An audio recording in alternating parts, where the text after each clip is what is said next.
यीशु मसीह में चलना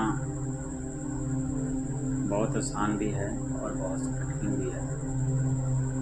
जब एक व्यक्ति परमेश्वर में आता है तो उसे बहुत कठिनाइयों का सामना करना पड़ता है।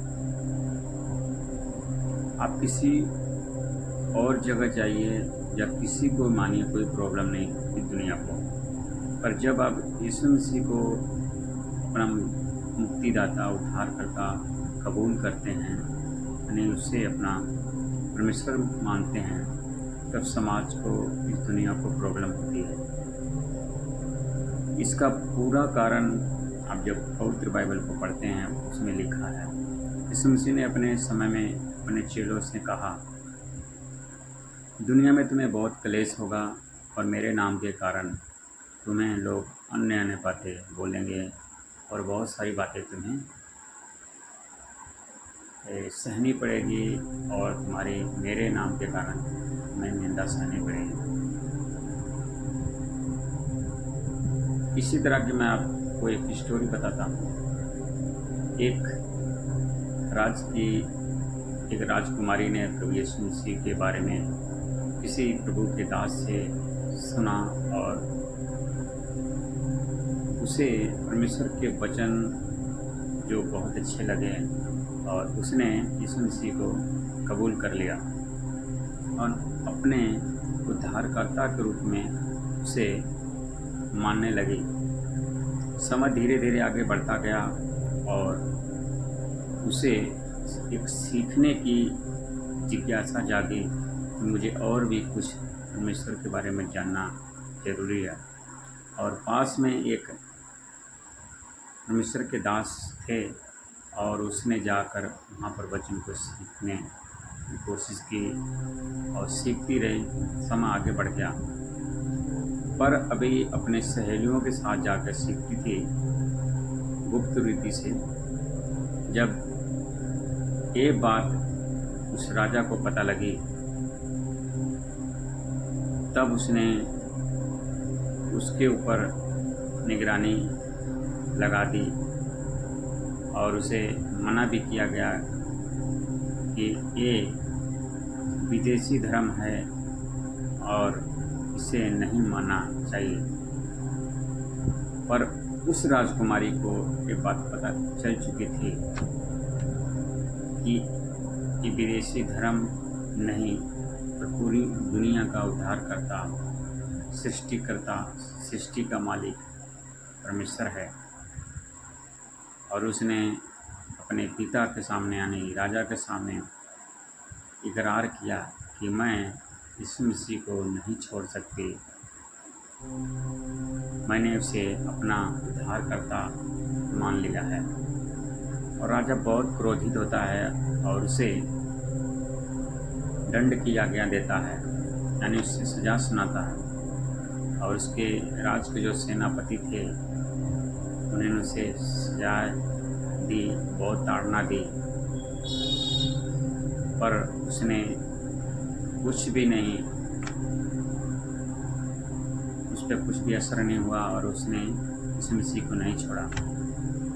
जब उसकी ताड़ना आगे बढ़ती गई और ज़्यादा कठोर सजा उसे मिलने लगी, लोगों से असहनीय दर्द होता था, यहाँ तक कि वहाँ के जो मेन थे दरबारी, राजा के हुक्म के अनुसार उसकी हाथों की अंगुलियाँ तोड़ दी गई और ये दर्द उसके लिए बहुत ही सहने से बाहर था। तब भी वो यीशु मसीह को नहीं छोड़ी और यीशु मसीह से पीछे नहीं हटी।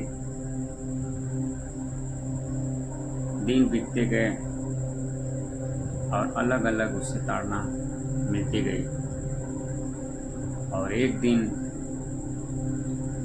बहुत दुखी होकर राजा ने उसे अपने राज्य से निकाल दिया और उसके गले में एक चिट्ठी लिखकर डाली गई, एक बोर्ड सा बनाकर कि ये एक वेश्या है और इसे इस राज से निकाला जाता है, यानी एक बदचलन औरत है।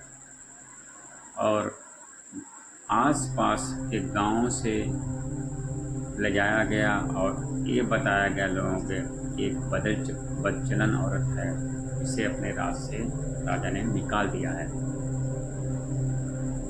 और उसकी एक बेटी भी थी। काफ़ी समय गुजर गया और उसकी हालत इतनी दर्द वाली थी, इतनी दुख वाली थी। एक राजकुमारी होने के कारण सोच सकती थी कि आज जो सुख सुविधाएँ सारी फैसिलिटी मेरे जीवन में नहीं है, और उसे ऐसी जगह रहना पड़ा जहाँ एक नॉर्मल गरीब व्यक्ति भी नहीं रह सकता। उसे किसी अज्ञात जगह पर जाकर झुग्गी में रहना पड़ा और अपना भीख मांगकर उसे यीशु मसीह का आज्ञाओं पर चलना पड़ा और अपना गुजारा करना पड़ा। ऐसी बहुत सारी उसके जीवन में परीक्षा आई, पर उसने यीशु मसीह को नहीं छोड़ा। काफ़ी समय के बाद जब वो राजा बहुत बुजुर्ग हो गया और किसी कारण उसे उस जगह से जाना पड़ा, और रात के समय में अचानक कुछ ऐसी घटना घटी कि राजा को वहाँ से भागना पड़ा। जब राजा जा रहा था तो उस एकांत जगह पर गया जहाँ उसकी बेटी रहती थी, राजकुमारी। और जब बाहर उसके घर पर जाकर, यानी उस झुग्गी के पास जाकर पूछा कोई अंदर है। अंधेरी जगह थी, कुछ भी सुख सुविधा जो राजभवनों में मिलता था वो नहीं था। और उसने एक दीवा जलाकर आकर बाहर देखा। उसने तो पहचान लिया कि ये राजा जो मेरा पिता है, और उसने नहीं पहचाना। कुछ समय के बाद जब अंदर उसने राजा को पानी दिया और बातें की, जब रोशनी पड़ी तो उसे पता लगा कि तो मेरी बेटी है। राजा के पीछे दुश्मन पड़े थे उससे मारने के लिए, और भाग कर अपनी जान बचाने के लिए झुग्गी में गया था। और बेटी ने बोला, पिताजी आप। उस दिन उस राजा को पता लगा, उसको एहसास हुआ, इतना दुख देने के बाद, इतना सताव इसके ऊपर मैंने किया, इतना सज़ा मैं इसे दिलवाया, फिर भी आज मुझे इनकार कर सकती थी, मुझे छोड़ सकती थी, कह सकती थी कि तुम मेरे पिता नहीं, आप मेरे पिता नहीं हो सकते, मुझसे नफरत कर सकती थी, घृणा कर सकती थी, पर इसने ऐसा नहीं किया।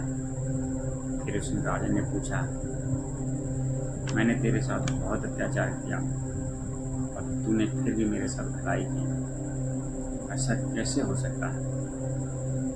उस राजकुमारी ने बोला,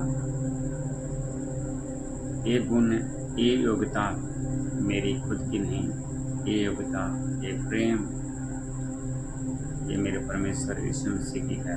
और ये बातें सुनकर राजा की आंखों में आंसू आ गए, और राजा ने अपनी बेटी से माफ़ी मांगी और यीशु मसीह को स्वीकार किया, और उसने भी यीशु मसीह को अपना उद्धारकर्ता के रूप में स्वीकार किया। और उस समय के बाद जब सवेरा हुआ और दोनों निकल के उस राजभवन में गए, और सब के सामने राजा ने उसको कबूल किया और बताया, इतनी सारी चीज़ें मैं इसके साथ किया, पूरा व्यवहार करने के बाद भी इसने मुझे पूरा भला नहीं किया, पर मेरे दुख के समय इसने मेरी मदद की, इसलिए आज मैं इसे अपनी बेटी के रूप में फिर स्वीकार करता हूँ। जो मेरी बेटी मेरे इस सताव के कारण, मेरे दुर्व्यवहार के कारण उस जगह पर रहने के लिए मजबूर हुई, और मैंने इसकी बदनामी की, फिर भी इसने मुझे बुरा भला नहीं किया, मुझसे नफ़रत नहीं की।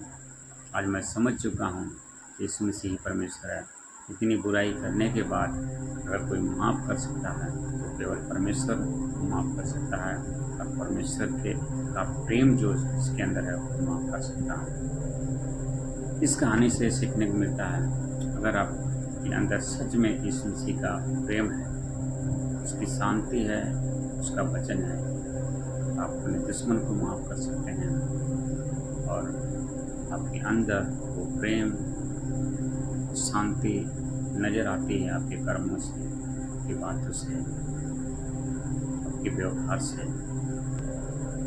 ये है यीशु मसीह के सच्चे प्रेम की